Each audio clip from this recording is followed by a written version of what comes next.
Welcome! Samahan niyo po ako muli sa pagtalakay sa isang napakahalagang paksa na maaaring ito ay maisasabi nating napakahalaga sa ating pang-araw-araw na pananaw, paninindigan at pagkilos. Dahil sa ang programang ito ay sinusulong natin ang pagiging neutral, kung kaya't nais ko pong ibahagi sa inyo ang ating doktrina sa pagiging neutral. Sa programang ito, kapag sinabi nating neutral, hindi ito nangangahulugang tamad, walang pakialam. Ang pagiging neutral ay hindi takot.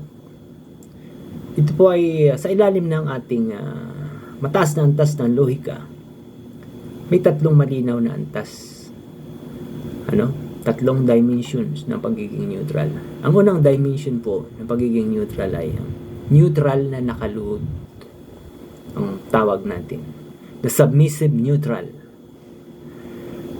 Ang kalagayan po nito, ito ang pinakamababang antas ng pagiging neutral. Ito ang tao o mamamayan na nasa gitna ng nagbabangga ang puwersa. Halimbawa, ang nag-aaway sa mga relihiyon, politiko o dogmatista, ngunit siya ay nakaluhod, nakayoko at takot. Sa ating pong psikolohikal na pagsusuri, wala siyang boses, walang boses ang taong ito. Umaasa lang siya sa kung sino ang mananalo sa dalawang nag-aaway upang doon siya sumandal o sumunod. Siya ay biktima ng sitwasyon dahil wala siyang sariling lohika at kontrol. Ang ganitong uri ng pagiging neutral ay produkto ng takot at kawalan ng edukasyon. Ang pangalawang dimension po ng neutral, ang nasa gitna na nagbabangga ang puwersa. The buffer zone neutral. Nasa gitna. Ang kalagayang ito ang antas kung saan ang isang tao ay nakatayo sa gitna ng dalawang nagbabanggaan o nag-uumpugang bato. Nararamdaman niya ang init ng labanan ng mga dogma at ideolohiya. Sa ating pong psikolohiya, siya ay nagsisilbing buffer zone o neutral ground sa pisikal na aspeto.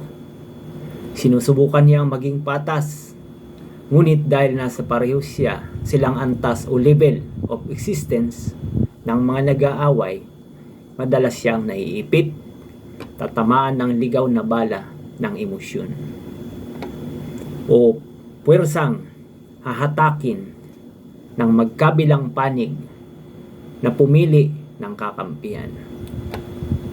Kung hindi ka sa amin, kaaway ka namin. Ganon ang kanyang kondisyon. Napakabigat. Napaka-critical. Sa dimension 3, ito po yung mataas na antas ng pagiging neutral. Ito ang neutral na nasa high dimension. The sovereign analytical neutral. Ang kalagayan nito, ito ang pinakamataas, pinakamalupit at pinaka-tactical na antas ng pagiging neutral, ang high dimension neutrality. At ito po ang ating dapat tungtungan. Ito ang opisyal na tindig ng Neutral Ground Perspective ng ating YouTube channel. Ang psikolohiya natin dito, ang taong ito ay hindi nakaluhod at hindi rin naiipit sa gitna. Siya ay nakatayo sa itaas, elevated perspective. Mula sa mataas na dimension, tinitingnan niya ang dalawang nagbabanggaang puwersa sa ibaba. Ngunit, gamit ang mikroskopyo at radar ng isang investigador o tagapagsuri. Ang kanyang kapangyarihan, hindi siya pwedeng diktahan ng magkabilang panig dahil hawak niya ang kanyang sarili. Soberanya. Hindi siya emosyonal.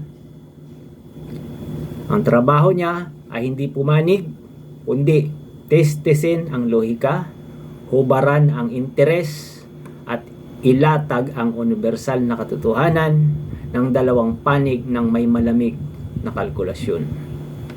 Ito ang posisyon ng isang arkitekto ng kaisipan na nais naming doon kayo dalahin.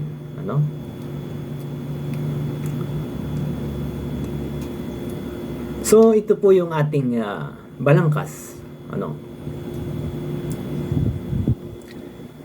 Sa pagpapalalim, mga kababayan, isang maligayang pagdating sa neutral ground perspective. Sa pagbubukas ng ating espasyo, kailangan maging malinaw sa inyo. Ano ba ang ibig sabihin kapag sinabing nating neutral tayo? May tatlong uri ng pagiging neutral sa mundo. Ang una,